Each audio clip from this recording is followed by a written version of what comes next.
Yo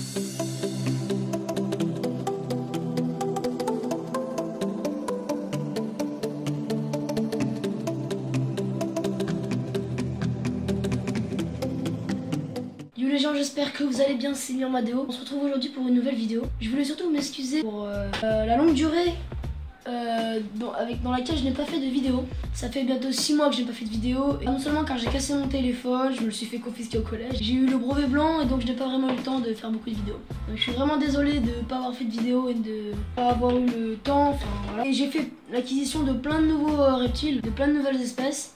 On va voir ça ensemble. Générique.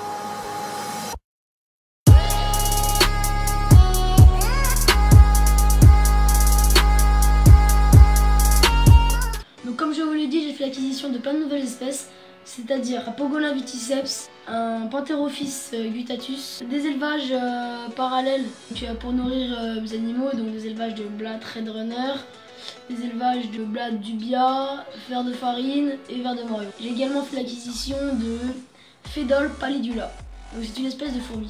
Et j'ai bien sûr toujours mon gecko léopard qui va très bien. Donc je vais vous montrer un petit peu de ces animaux.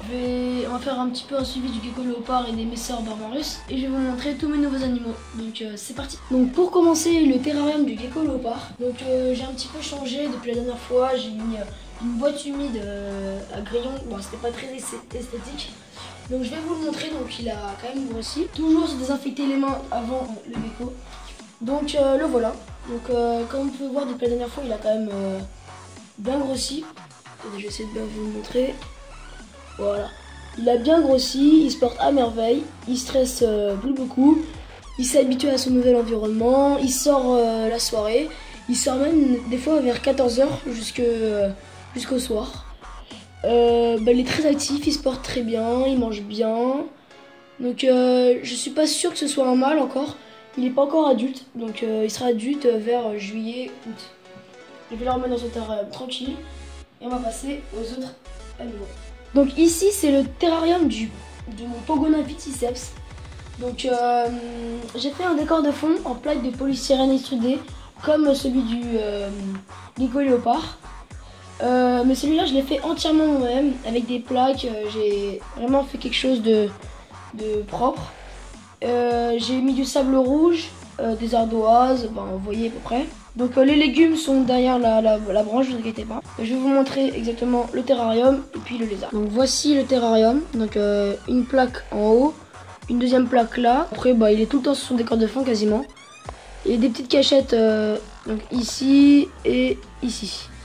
Donc il se porte très bien, il mange bien. Le terrarium fait 1 m 20 par 60 par 60. Donc je vais vous le montrer. Donc il est juste là. Je vais vous le montrer. Donc le voilà. Quand je l'ai eu, il était un petit peu gros, donc je l'ai fait faire un petit régime pour qu'il maigrisse un petit peu parce qu'il était vraiment obèse quand je l'ai eu. Donc voilà. Donc sa queue, il a perdu un petit bout. Sa face, c'est une phase laserback red. Donc très jolie. Il se porte à merveille, il est très actif, donc voilà. Donc je vais le laisser tranquille et je le nourrirai demain. Donc je vais essayer de faire une vidéo une par semaine, je vais essayer de tenir un rythme. Je vais faire plusieurs vidéos donc dans lesquelles vous pourrez le voir manger, ainsi que le gecko, le serpent aussi. On passe ensuite au serpent des blés. Donc j'ai récupéré dans un terrarium du gecko léopard pour le serpent, donc il est dans la petite cachette là, ici. Donc j'ai mis plein de plantes, je sais qu'il est pas arboricole mais il aime bien grimper, donc il est encore juvénile. Je le nourrirai dans une autre vidéo finalement. Je vais le sortir du terrarium et je vais vous le montrer. Alors c'est une phase classique, il s'est déjà évadé du terrarium. J'ai mis du temps à le retrouver, j'ai cru que j'allais le perdre, mais non, rien de grave, je l'ai retrouvé. Donc voilà, il est sublime, moi je le trouve super beau. Vous pouvez voir rouge et blanc, enfin ça c'est du gris mais là c'est du blanc, c'est magnifique.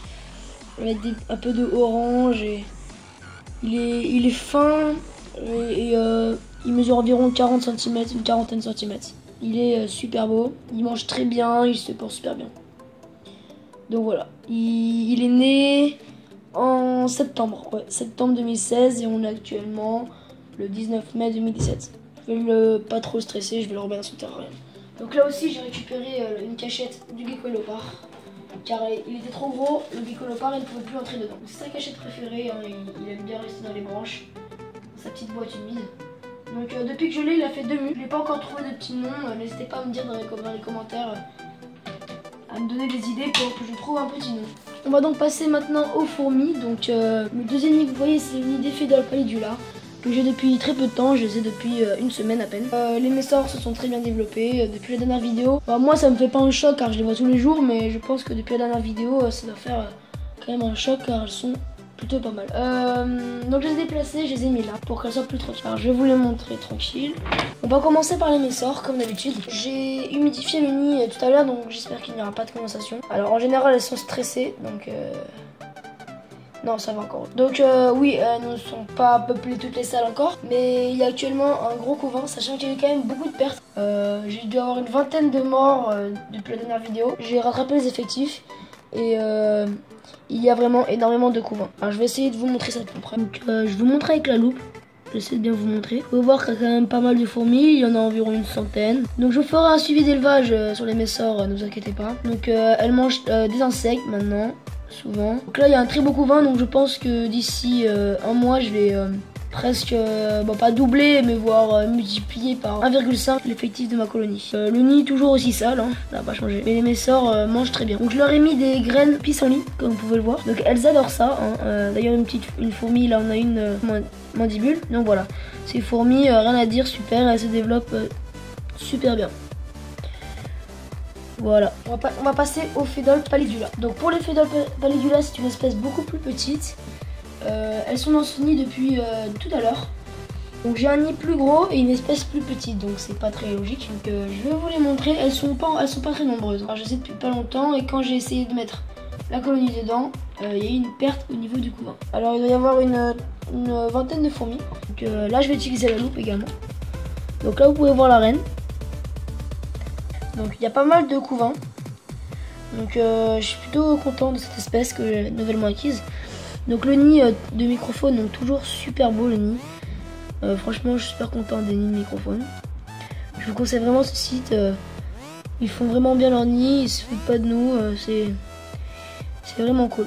Donc c'est une espèce très petite, donc qui se nourrit d'insectes. Donc voilà. Il y a pas mal de fourmis au niveau de la zone humide car il y a 2 réservoirs d'eau. Donc comme je vous disais, 2 réservoirs d'eau. Donc voilà. Et pas mal de fourmis sont autour de la zone de condensation, sûrement pour boire. Car dans le tube, j'arrivais pas vraiment à bien les maintenir. Soit c'était trop humide et elles se noyaient, soit c'était trop sec et elles n'arrivaient pas à boire. Donc là c'était le cas, du coup elles ont soif. Je les ai mis dans le nid de force car elles étaient un peu collées à la paroi à cause de l'humidité.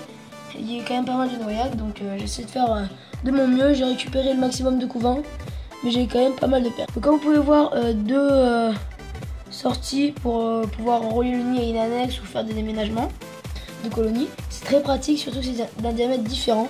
Donc je ne saurais pas vous dire le diamètre, mais celui-ci est plus gros, donc vous pouvez le voir, voilà. Donc voilà, donc c'est une espèce très jolie qui fait beaucoup de majors. Vous pouvez voir un petit major, un major à côté de la reine.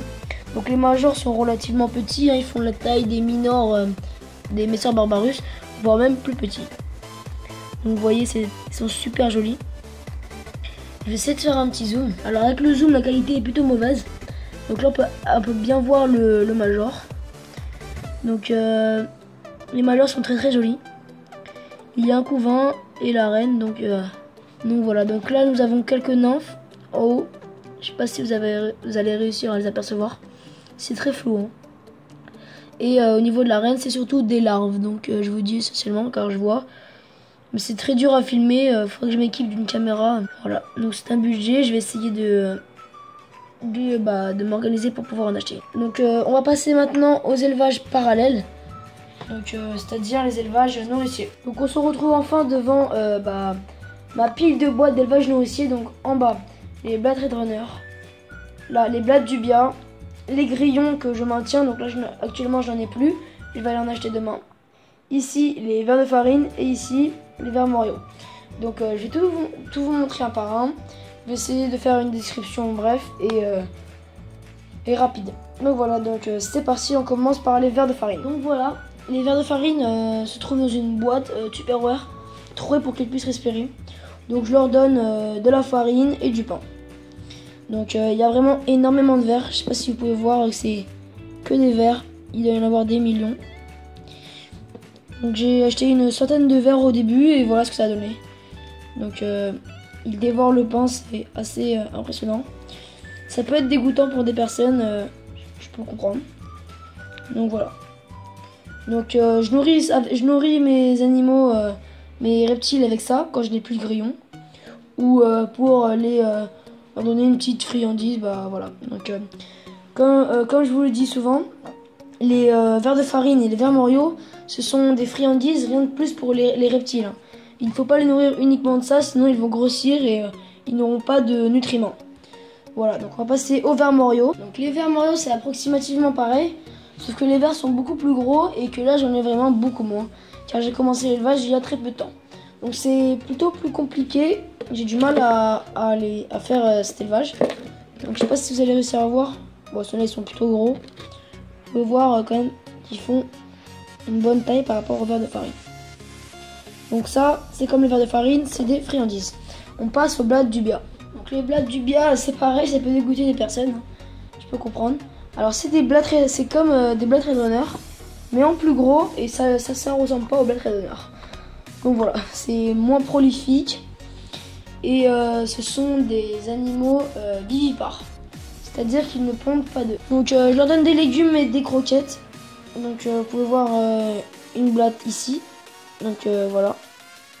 Ça pond directement les bébés, ça ne pond pas d'œufs. Donc là vous pouvez voir pas mal de blattes. Et là un bébé par exemple ici. Voilà, donc c'est moins prolifique que les blattes Red Runner. J'ai commencé l'élevage de blattes Red Runner juste après ma dernière vidéo. Donc ça remonte à 4 mois, 5 mois. Et vous allez voir, j'en ai vraiment beaucoup. Cet élevage, je l'ai commencé il y a environ 2 semaines. Ouais, voilà, 2 semaines. Donc je n'ai pas encore vraiment de très grands effectifs. Mais les blattes Red Runner, c'est vraiment impressionnant. Et là aussi, ça peut dégoûter les personnes. Donc pour les âmes sensibles, abstenez-vous parce que ça va être... moi personnellement, les personnes à qui je montre ça, ça les dégoûte. Donc voici les blattes Red Runner. Donc des boîtes d'œufs, des croquettes et des légumes en bas à droite. C'est une boîte beaucoup plus grande car je n'ai pas vraiment envie qu'elles s'évadent. Elles ne peuvent pas grimper sur les parois lisses. Donc là elles ne peuvent pas s'évader. Donc c'est des parois beaucoup plus hautes parce que là si ça s'évade c'est vraiment monstrueux. Donc là vous pouvez voir une petite pile de boîtes d'œufs. Donc elles sont toutes là. Donc vous allez voir, il y a des bébés et ça pond des otecs. Donc les otecs c'est une sorte d'œuf comme ça. Donc tout ça c'est des otecs. Tout le petit truc noir c'est des otecs. Ça c'est un otec. C'est un œuf qui contient environ entre 10 et 50 bébés blattes.